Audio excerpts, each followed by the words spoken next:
A lot of people may think that neuroscience and manifesting are separate.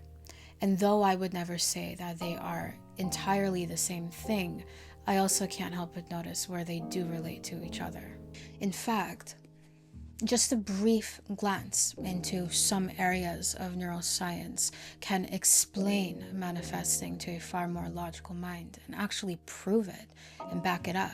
Manifesting entirely is something that is often looked down upon, but it does not have to be if the individual actually looks beyond themselves to certain areas of science that have already proven the link between the inner world and the outer world. Imagine how much more pronounced your faith in the laws of the universe could be if you actually had some solid science backing it up. Your faith could grow into certainty, rivaling your certainty in gravity. Today, I am sharing with you a little essay that I put together comparing the two topics. This video is especially for the ones among us who find it challenging to just believe in some unseen mystical force as it has been presented to us. The ones who find it illogical to believe that they can have what they want from the powers of their mind. But even if you are the type who can just believe, well, then maybe it's time for your belief to graduate into a guarantee. The first thing to understand is the role of the reticular activating system, or the RAS. Perhaps this is something that you've already heard of before, however, it is not something to be taken lightly. The reticular activating system in the brain acts as a filter for information. It helps us focus on what's important while ignoring other stimuli. It is a network of neurons located in the brainstem, which connects the spinal cord, cerebrum, and the cerebellum. Its primary role is to regulate alertness, arousal, and consciousness by filtering incoming sensory information and prioritizing which signals are of the most importance to focus on. The RAS receives information from all kinds of sensory inputs. Not every sensory signal is going to be processed fully by your brain. Some stimuli are ignored to prevent sensory overload. The RAS helps by filtering out less important data, allowing you to focus on relevant stimuli, like the sound of your name in a noisy room, which is a favorite example amongst many. Law of attraction says that by focusing on what you want, you begin to notice opportunities and things associated with the getting of what you want. In other words, doors start opening up for you and you start walking through them. Neuroscience will explain this as the RAS just doing what it does, filtering out distractions and priming your brain to recognize relevant information that align with your goals, data, and opportunities that you might otherwise overlook. The RAS also governs arousal and wakefulness, as well as conscious awareness, which is essential for you remaining conscious and focused. In short, the RAS controls what information reaches your logical mind, and it maintains your alertness. By setting specific, detailed intentions, or by focusing on our desires like we do in manifesting, we begin to tune our RAS to notice opportunities or experiences that align with these aspirations. This makes it more probable that we'll actually recognize situations that help us to achieve our desires. We'll recognize things that we never used to before, applying a degree of salience to it, thereby increasing our faith in the things we hope to acquire. We start seeing signs. We start seeing opportunities and how they relate to the things that we've asked for, opportunities that were already there, signs that were already there, but we could not notice them, not until we cultivated a new state of being. This is not at all manifesting woo-woo talk. This is just simply a fact. When you zero in on something, when you focus on something, when you change your state of being to align with that something, the world around you begins to change for you. Many spiritual teachers have probably encouraged you to only surround yourself with positive people, whatever that means. And I only say it like that because nobody is positive 100% of the time, but I digress. Some others will encourage you to not share what it is that you are manifesting with others. Don't share your plans. Don't tell people what you're working on. That ideology I personally do subscribe to. The spiritualists will tell you that energy is contagious, and if you regularly associate with negativity, you'll begin to be a more negative person. The examples given for this normally are gossips and complainers, those woe is me types, manipulators. I think you understand the gist. But science has already explained this through something called mirror neurons. These are cells in the brain that activate both when we perform an action and when we observe someone else performing that exact action. Our brain certainly does have some contagious-like qualities. It's the mirror neurons that allow us to empathize or to understand others. This is why you cry at funerals, or at least you don't laugh, even when it's not your loved one who has passed on. This is why you laugh at jokes that you don't inherently find funny, but everyone else around you seems to get. This neural mirroring is partly why positivity is so contagious. When we engage or associate ourselves with others who are generally positive or successful, our mirror neurons reflect similar feelings, helping us adopt a similar mindset. It's the same rule with getting into a desirable environment more times than not. For example, if there is a particular part of the city that you would like to see yourself living in one day, you'll notice that you feel differently every time you visit that city. The you who you are at home is not the you who you are out in Vegas. Reverend Ike took this so far as to have his church walls adorned in gold and prestigious things, so that when his parishioners would arrive to church every week, they'd feel opulent and wealthy. Manifesting encourages you to surround yourself with positive people, things, and in positive environments to elevate your energy, and neuroscience approves this message. Visualization is huge in the law of attraction / assumption community, the whole spiritual community. Visualization is major in it. And I personally did not know why, not until I looked into the science of it.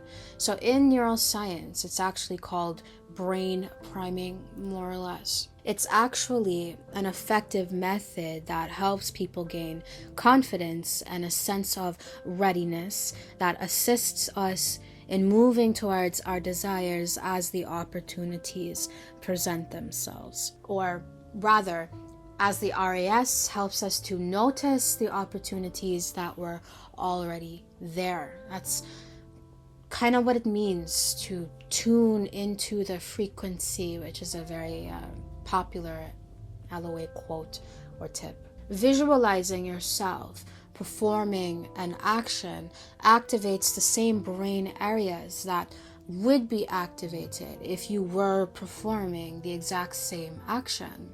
This is something that many coaches and athletes are already aware of. They practice visualization to improve focus and general performance. Neuroscience has already proven that visualization primes the brain to respond in the same way as it would if and when you are experiencing that desirable outcome or the end state. What happens next depends on who you ask. Law of assumption would say the universe will send you the good stuff. Science will say you move towards the goal because you feel confident and prepared enough to do so. I say it's a bit of both. I say that the gods have already answered my prayers by allowing opportunities to be scattered all around me, and I can only see them and act on them once I align with them. I say I move towards what I want as what I want moves towards me. Neuroplasticity is certainly worth a mention here. It's the means by which the brain reorganizes itself by forming new neural connections. This process, if you will, occurs by repeated thoughts, behaviors, and experiences, and it strengthens the corresponding neural pathways over time. Law of attraction says that by focusing on positive things and pondering your positive desires, you will attract better results to yourself, better outcomes. Science says, sure, but also by thinking positively and practicing positive thinking consistently and repetitively, you will over time strengthen the neural pathways of optimism and confidence.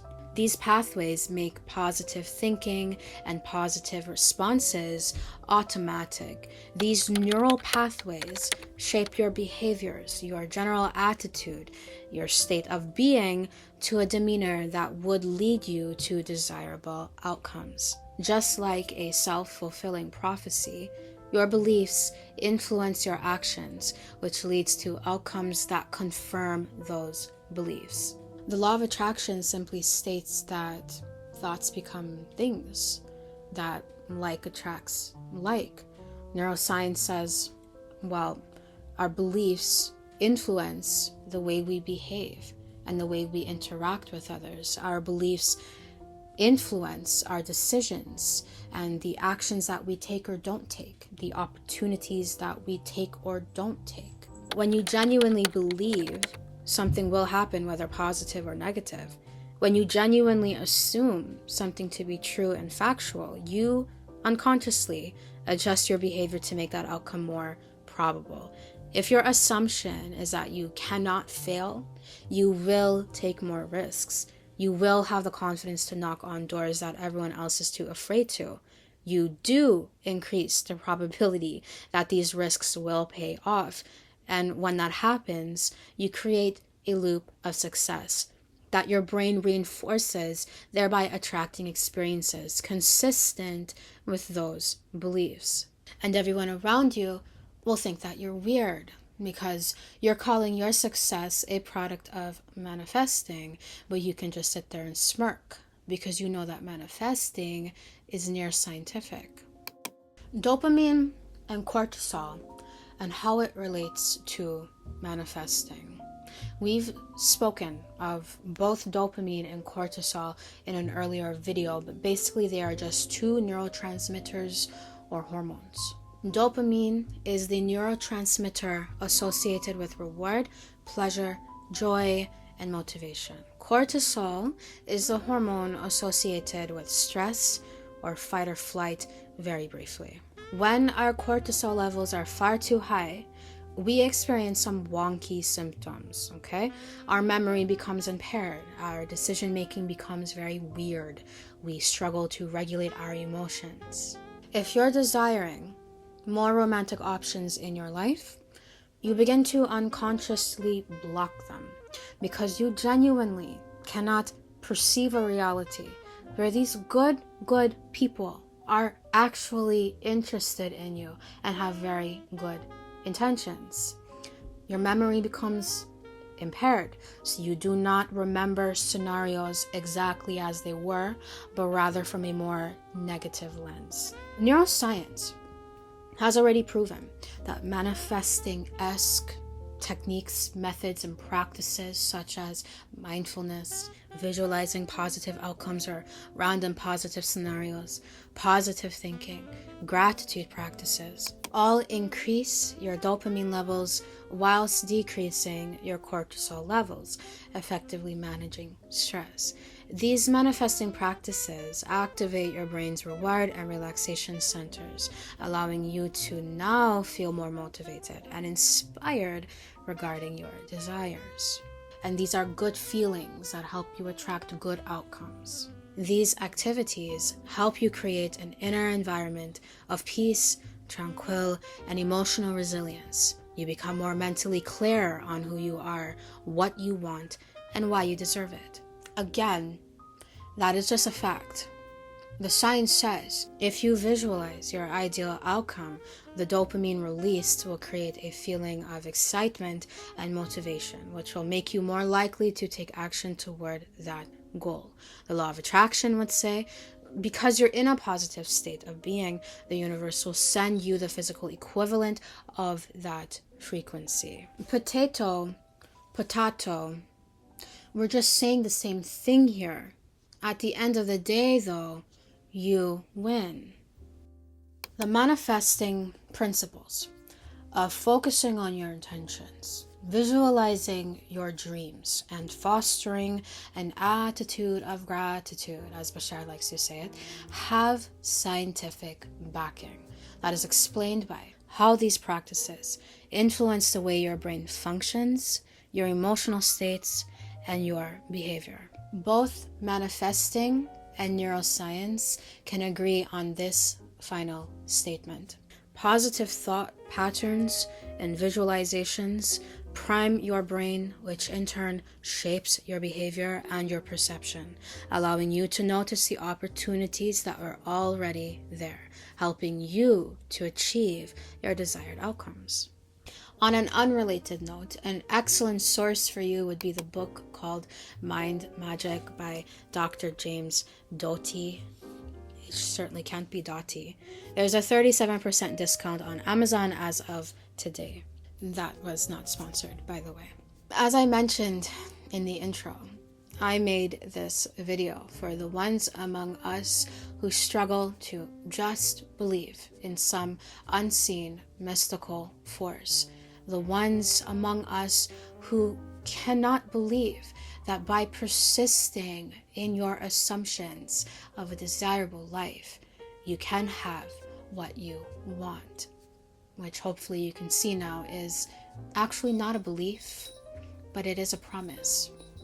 And with that being said, thank you for watching this video. I truly do hope you enjoyed it. If you did, I trust you'll give this video a thumbs up and subscribe to this channel for more content just like this one. So, how did you like today's video, and what video would you like to see next? You let me know in the comment section down below. I cannot wait to see you in the next video. Toodles.